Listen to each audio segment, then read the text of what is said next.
Sesuatu tsunami yang sangat tinggi, bahkan sampai 500 meter. Itu saya tidak bisa membayangkan seperti apa dahsyatnya kalau itu terjadi. Mungkin bisa digambarkan seperti kejadian air bah waktu zaman Nuh atau apa. Karena selama ini kan belum pernah ada peradaban modern yang saya katakan di sini, bencana tsunami sampai 500 meter. Itu sudah sangat-sangat tinggi. Yang ingin saya tanyakan, apakah itu sumber informasi yang Pak Gun dapatkan dari Mbah Mujono? Beliau itu mendapatkan info atau data tersebut itu dari mana? Terus keakuratan dari pesan yang ingin disampaikan pada Mbah Mujono itu apakah ya betul-betul murni dari perjalanan spiritual jati, ataukah mungkin itu mungkin itu hanya suatu ilusi, Pak Gun? Ya, terima kasih.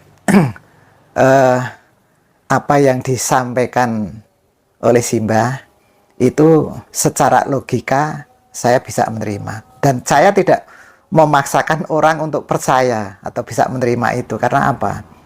Saya menggunakan logika ya. Jadi Mbah Mujono itu sudah berkali-kali mampu membuktikan apa yang diucapkan. Ya. Contoh misalnya kejadian-kejadian yang terjadi di samping dulu waktu Pilpres, mengatakan bahwa Pak Prabowo nanti akan menang dalam 1 putaran, tidak perlu dengan 2 putaran, bahkan prosentasenya pun juga sudah ditentukan mendekati 60%, dan terbukti prosentasinya kemarin yang diperoleh Pak Prabowo yaitu 58,58%, hampir 59%, artinya itu kan sudah mendekati 60%. Padahal secara logika itu kan sulit untuk bisa mencapai situ, tetapi Simbah ternyata mampu untuk membuktikan apa yang dikatakan. Belum lama kita mengikuti pilkada, mungkin sebagai gambaran yang terjadi di wilayah kami, yaitu kami dari Gunung Kidul, sehingga ini akan menjadi sebuah pembuktian. Pada pilkada kemarin itu Gunung Kidul itu diikuti oleh 3 kandidat, 3 kandidat pasang calon bupati dan wakil bupati. Dan ketiga-tiganya itu juga semua minta doa dan restu kepada Mbah Mujono. Tetapi Mbah Mujono dari awal itu tidak akan pilih sih, karena kalau pilih sih perorangannya pekewuh dengan yang lain, karena itu tidak adil. Tetapi Mbah Mujono dari awal sudah mengatakan bahwa nanti yang akan dimenangkan itu adalah jago yang menggunakan kendaraan Golkar. Ya, saya jelaskan di sini secara vulgar, nggak apa-apa, ini memang ini sudah banyak yang mendengar seperti ini. Ketiga calon ini mereka datang ke Mbah Mujono dengan harapan dia nanti juga akan menggunakan kendaraan Golkar. Tetapi ternyata pada prakteknya itu mestinya meskipun tiga-tiganya kepingin menggunakan Golkar, ya entah karena ada kendala apa atau ada masalah apa, akhirnya Golkar itu digunakan oleh salah satu kandidat. Nah, secara perhitungan orang akan sulit untuk percaya bahwa kandidat yang menggunakan kendaraan Golkar itu akan menang. Ya, orang mengatakan bahwa yang tarung itu hanya 2 kandidat yang lain yang tidak menggunakan kendaraan. Tetapi faktanya itu apa? Yang menang itu adalah seperti yang dikatakan oleh Mbah Mujono. Apakah Mbah Mujono itu pilih sih? Tidak, Simbah kan sudah bikin rambu-rambu bahwa nanti yang menang itu adalah yang menggunakan kendaraan itu. Saya menangkap apa cerita yang disampaikan Pak Gun. Cuman begini, 2 kejadian itu tidak mengartikan bahwa apa yang disampaikan Mbah Mujono itu suatu kebenaran. Apalagi kalau prediksi sampai terjadi tsunami 400 atau 500 meter, itu suatu hal yang sangat mengerikan. Bahkan dari lembaga atau otoritas yang yang menangani masalah itu tentang masalah itu kan ya, itu prediksinya mungkin hanya sekitar 20 atau 30 meter saja. Mereka sebagai basic, mungkin seorang akademisi melakukan riset bertahun-tahun dan sebagainya. Jadi sangat mungkin tidak ada kaitan antara dua hal yang barusan Pak Gun pakai contoh. Ini yang saya tanyakan, ini kan masalah tadi pesan yang akan disampaikan itu ilusinya sepertinya kan sangat-sangat tidak masuk di akal. Maka arah saya itu ya untuk menjawab apa yang ditanyakan Mas Didi tadi, apakah itu ada campur tangan non fisik itu ya? Karena secara fisik BMKG itu dia bisa menghitung itu kan secara fisik itu ya. Secara fisik itu kekuatan gempa megatrust itu mampu menimbulkan goncangan sebesar 8,9 skala Richter dan bisa menimbulkan gelombang tsunami setinggi 20 meter. Tetapi dia tidak bisa melihat faktor non fisik.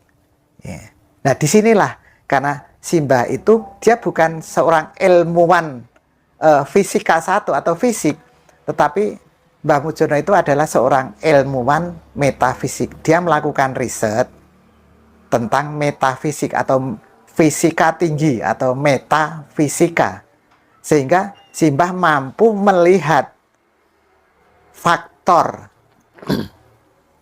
faktor gaya yang ditimbulkan. Karena kalau secara fisik itu hanya ada satu gaya, yaitu meledosnya lempeng Sunda karena terjadinya pergerakan lempeng Sunda.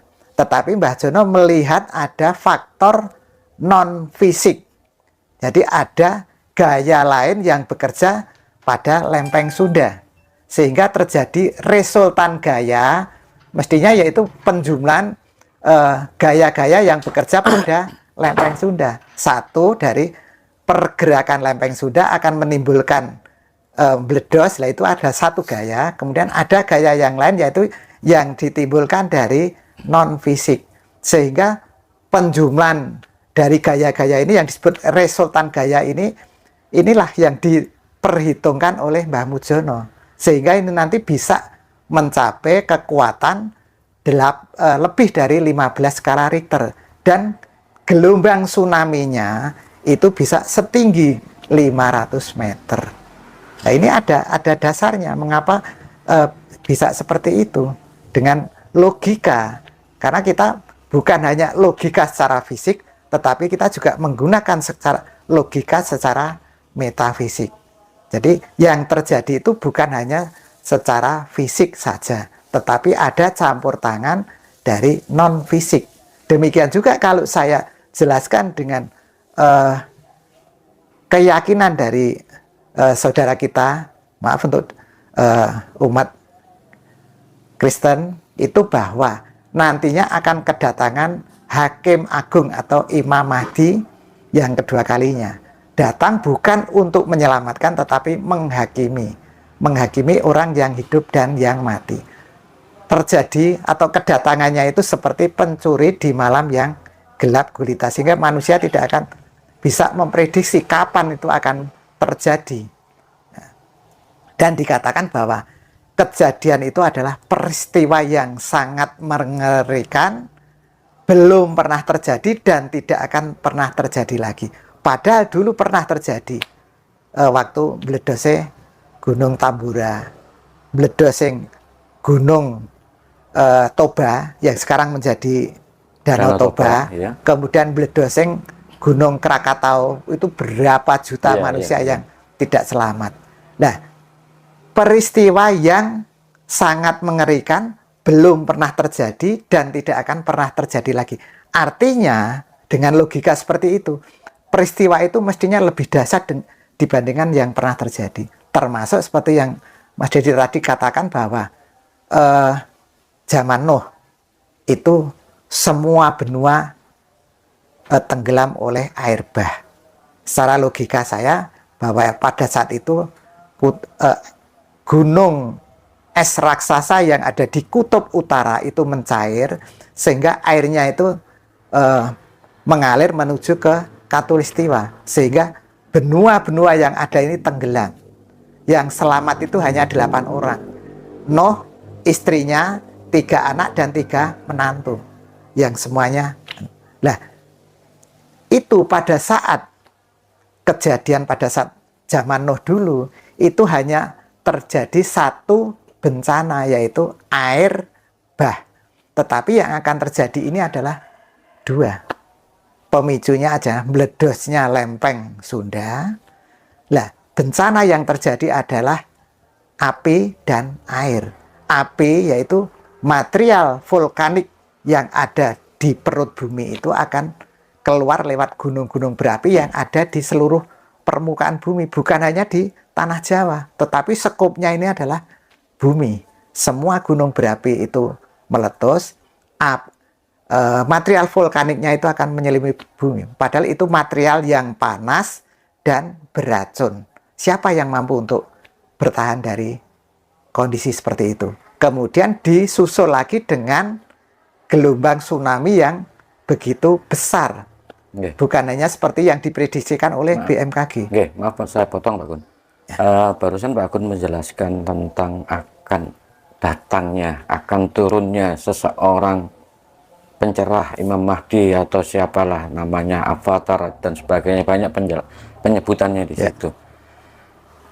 Dalam kitab-kitab suci itu mereka menyebutkan ketika itu sudah hampir mendekati kiamat. Pada 3 agama besar itu dipercaya begitu. Saya ingin menanyakan kepada Pak Gun, kalau secara pribadi Pak Gun meyakini apa tidak bahwa nanti bumi ini akan hancur seperti gambaran dari versi agama kiamat itu? Peristiwa yang akan terjadi itu adalah seleksi manusia oleh alam. Jadi bukan oleh manusia tapi oleh alam. Nah, dikatakan juga bahwa elailo wong Jawa kari separo, Cina Londo kari sakjudo, karena sedikitnya orang yang selamat. Karena dulu pada waktu Nuh yang bencana air bah saja hanya 8 orang yang selamat. Lah sekarang bencananya lebih besar.